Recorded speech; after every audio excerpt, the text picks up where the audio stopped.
natin pwedeng kalimutan is yung tunog ng motor, no? This is one of the best sounding big bikes or sports bikes that we have. Mala MotoGP yung tunog niyan, mga brokies, lalo na pag naka SC project ka.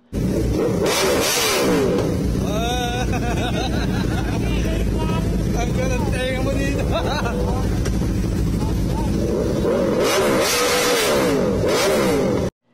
Katanungan from Justin Fernandez. Hi Sir Torky, coming from the previous owner of RSV4. Ano po pros and cons niya before mag-upgrade from 450 SR? Thank you po. What we had before kasi, mga brokies, is a 2019 RSV4 1100 factory. Sa pagkakatanda ko, 6 lang yan dumating yan dito sa Pinas. Tapos nakuha ko siya ng second hand. Pros ng bike, first off, syempre yung looks. Walang katapon-tapon yung itsura niyan, no? Napaka-pogi niyang motor na yan. Mas okay ako dito sa mukha na to eh, yung classic na look, yung mas malaki yung headlight. Kasi yung bago ngayon parang medyo singkit na yun, di ba? Tapos yung puwetan niyan, napakatulis niyan, boy. Talagang sporty yung itsura ng bike. The bike is built to look aggressive na sporty. In addition, mga brokies, yung laman ng bike itself, 'di ba? Na carbon fiber na winglet 'yan, yung frame i-check mo.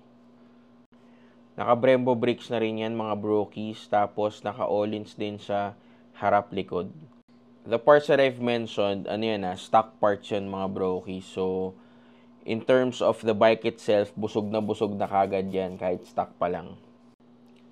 One of the best pros na masasabi ko dito is yung performance ng motor. These bikes are built to perform sa racetrack. So like for me, hindi naman ako ganun ka-skilled na rider. Hindi rin ako madalas mag-racetrack. Pero nung ginamit ko siya, if you have the proper body position, tama yung linyahan mo, definitely you can perform, 'di ba? In terms of power delivery ng motor, sobrang smooth, hindi siya ganun ka-wild. Shifting niya, napaka-swabe din. Handling. Itong bike na to, napakaganda ng handling. Factor na rin talaga kung tama yung pagkakatono siguro ng motor. Tapos naka-all-in siya harap likod, swabing-swabe talaga, mga brokies. Ihihiga ka niya kahit ayaw mong humiga, pero hindi ka matatakot. Another thing na hindi natin pwedeng kalimutan is yung tunog ng motor, no? This is one of the best sounding big bikes or sports bikes that we have.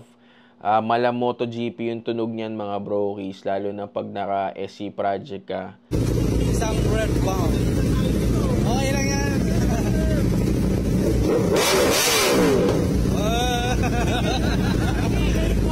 Ang ganang tenga mo dito.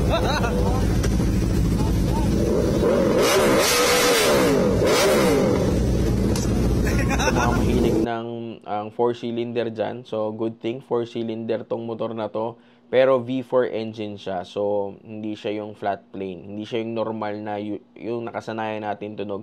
Pero napakaganda ng tunog nito, mga brokies. Yun lang ang aking masasabi. Kung attention seeker ka, bagay sa'yo itong motor na to. Now, let's go to the cons, no? So, alam nyo naman yan. Napapanood nyo naman sa mga vlog ko before.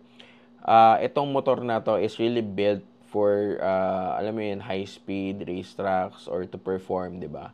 So, kung ikaw, isi-city ride mo tong bike na to, madaan ka sa traffic, talagang mararamdaman mo yung init. Tolerable pa rin naman, pero in terms of yung temperature ng motor, mabilis siyang umangat.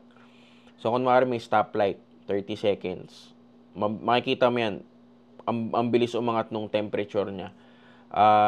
Papalo ng 150, based on my experience to, papalo ng 115 degrees yan pagka ma-tempo ka sa ganun. Nung nakuha ko tong motor na to kasi kapanahunan sa Marcos Highway, napaka-traffic kasi ginagawa yung LRT. So, talagang literal, itinitigil ko siya. Tolerable naman yung init. It's just that for me, naawa ako dun sa motor kasi nakikita mo tumataas yung temp niya. So, tinatabi ko na lang. Again, as I've mentioned, these bikes are not built, alam mo yun, pang city-city ride mo. So, you have to understand that.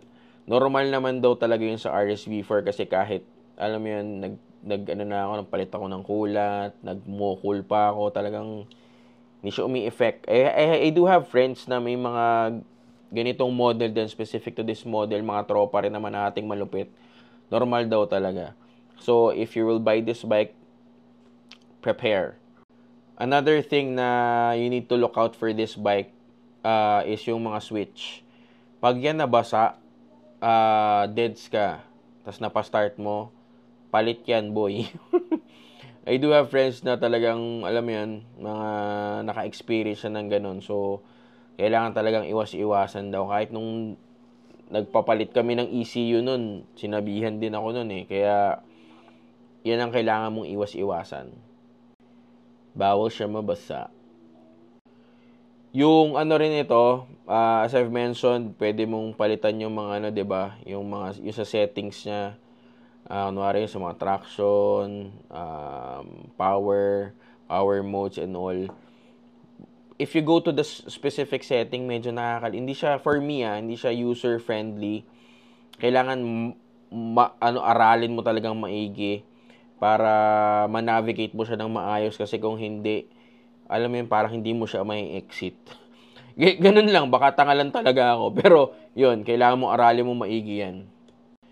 Another thing is yung parts. Siyempre, not all parts are readily available. So, if ever you would need one, tapos hindi siya available, siyempre, you have to buy it overseas. Tapos, medyo pricey. So, hindi ka pwedeng, for me lang hindi ka pwedeng magmotor ng mga ganito pag sakto-sakto lang yung budget mo. Kasi if ever na, alam mo yun, may mangyari, may mag-error, mga ganyan, gagastos ka talaga.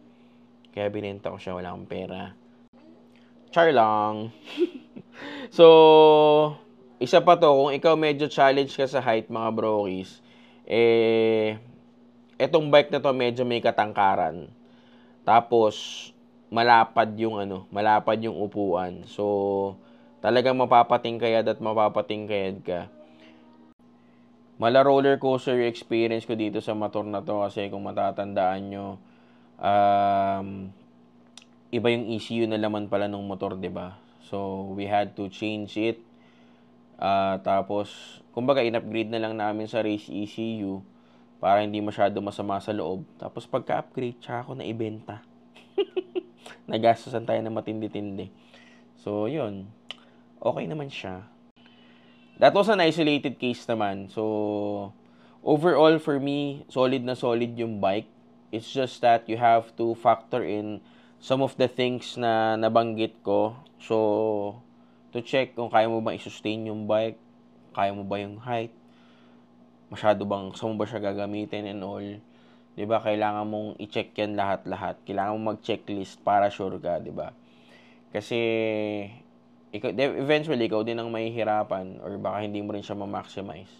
Pero napaka-solid nung bike na to.